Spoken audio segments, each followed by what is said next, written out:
Bienvenue sur Africa 24 dans cette nouvelle édition du QG Weekend. Voici les titres de l'actualité. Polémique autour du projet de révision de la Constitution porté par le président Patrice Talon au Bénin. L'Assemblée nationale a refusé de statuer en urgence sur ce projet. Manifestation pour demander le départ du président José Mario Vaz en Guinée-Bissau. La crise politique que traverse le pays depuis 2015 engendre de nombreuses protestations. Présentation officielle du projet Initiative pour la solidarité et l'autonomisation de l'artisanat congolais à Brazzaville. Une réponse à la problématique du financement des activités artisanales. Au Bénin, les députés réunis en session extraordinaire ce 24 mars ont refusé à l'unanimité le projet de révision de la Constitution du président Patrice Talon. Une forte mobilisation contre ce projet s'en est suivie devant l'Assemblée nationale. Reportage de notre correspondant Lev Sionou, commenté par Siamlo Victoria Sedje. Au Bénin, les députés ont rejeté l'examen en procédure d'urgence de la révision de la Constitution telle que proposée par le président de la République et son gouvernement. C'était au cours de la session extraordinaire du Parlement, ouverte ce vendredi 24 mars 2017. Les 63 députés présents à cette session ont unanimement renvoyé le dossier portant révision de la loi fondamentale à la commission des lois qui devra l'examiner et le soumettre à la plénière conformément à la procédure législative.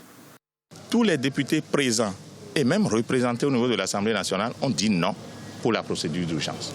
La suite sera que le dossier, le projet serait étudié dans son fond et sa forme.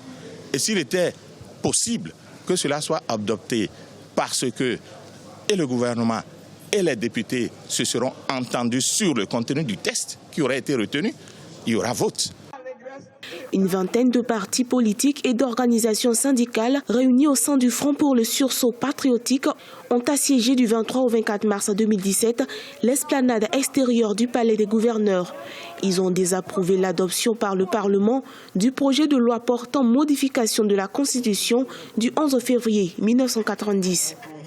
Considérant enfin les nombreux appels passés et actuels à la réunion des États généraux du peuple en vue de reconstruire les bases d'une nouvelle gouvernance de démocratie, de patriotisme et de probité pour notre pays, les participants rejettent le projet de loi constitutionnelle portant révision de la Constitution du 11 décembre 1990. Les parlementaires ont 2 semaines pour l'examen du projet de loi constitutionnelle. La commission des lois devra produire un premier rapport sur la prise en considération du projet et un second sur le fond. Le Front pour le sursaut patriotique entend maintenir la pression pour le rejet total de la révision de la loi fondamentale. Il projette une marche de protestation le mercredi 29 mars 2017 à Cotonou. En Guinée-Bissau, la stabilité politique a du mal à se rétablir depuis la destitution du Premier ministre Domingos Simoes Pereira en août 2015.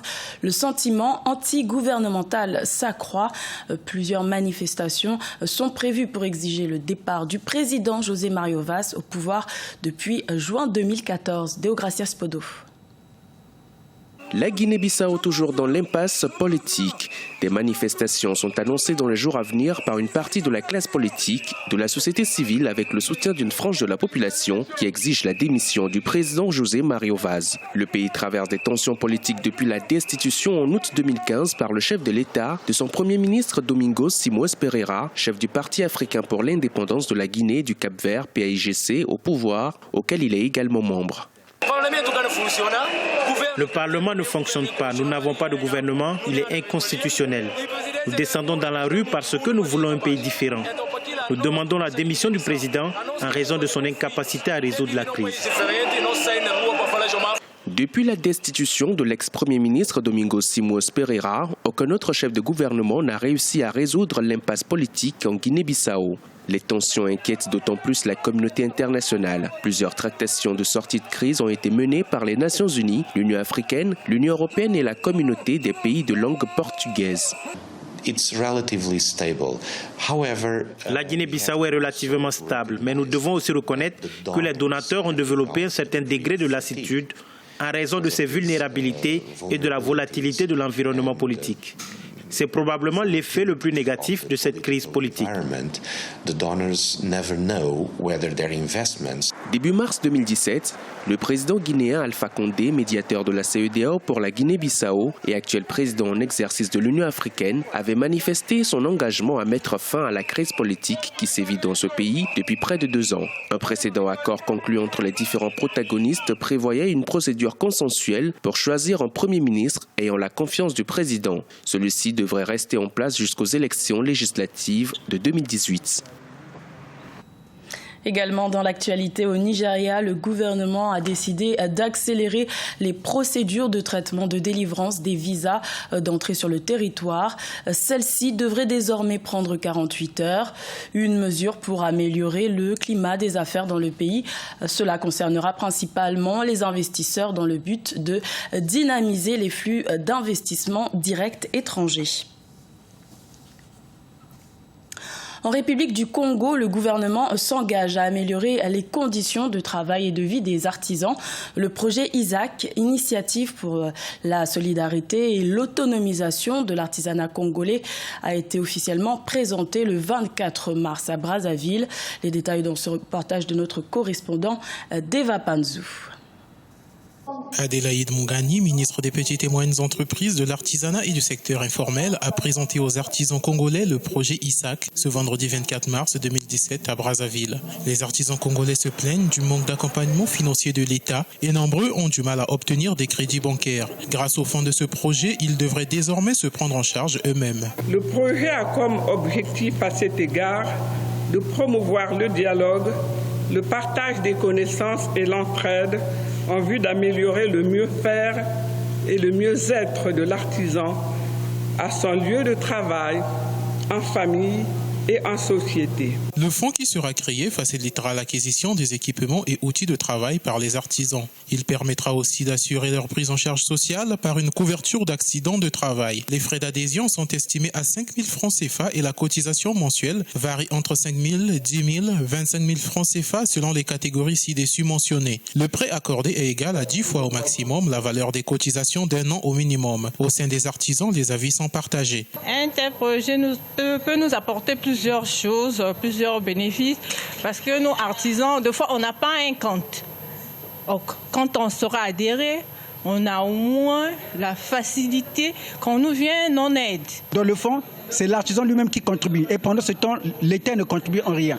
Malheureusement, le gouvernement ne nous dévoile pas à quelle hauteur le gouvernement va s'engager à promouvoir et à financer ce genre de projet. Par le projet ISAC, le gouvernement veut aider les artisans congolais à compter d'abord et de plus en plus sur les moyens propres avant de compter sur ceux de l'État et des autres partenaires. En Égypte, une artiste graphiste entend préserver le patrimoine culturel par le biais de l'art et du design. Il s'agit de Ghada Wali. Elle est auteure de plusieurs créations qui ont été primées en 2016. Une carrière dans le milieu des arts numériques à découvrir avec Siamlo Victoria Sedje. L'artiste graphiste égyptienne Ghada Wali entend préserver son patrimoine par le biais du design. Elle a commencé quand sa passion pour le dessin l'a conduite dans l'univers du numérique. La jeune dame, piquée par le virus de la créativité, invente une variété de dessins comprenant un paysage numérique dont des portraits, des campagnes interactives et du matériel éducatif basé sur la sauvegarde du patrimoine culturel. J'ai choisi d'utiliser la conception graphique comme un moyen de changement positif. J'essaie donc, autant que je peux, à travers mon travail, de produire des choses qui provoquent un changement positif. C'est en Italie qu'elle s'est surtout faite remarquer. Alors en maîtrise de design graphique, elle est contributrice dans une revue américaine d'affaires. Au cours de cette expérience, elle met en place Let's Play, un dictionnaire arabe. Le but est de simplifier l'enseignement de cette langue. Cette invention fera d'elle la première femme égyptienne à figurer sur la liste des 30 femmes de moins de 30 ans les plus influentes du domaine des arts du classement Forbes.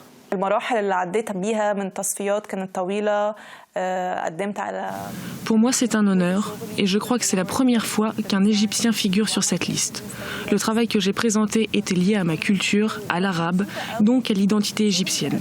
Je suis très heureuse que le travail qui m'a été confié soit lié à mon identité parce qu'il s'agit pour moi de la sauvegarder et de la protéger.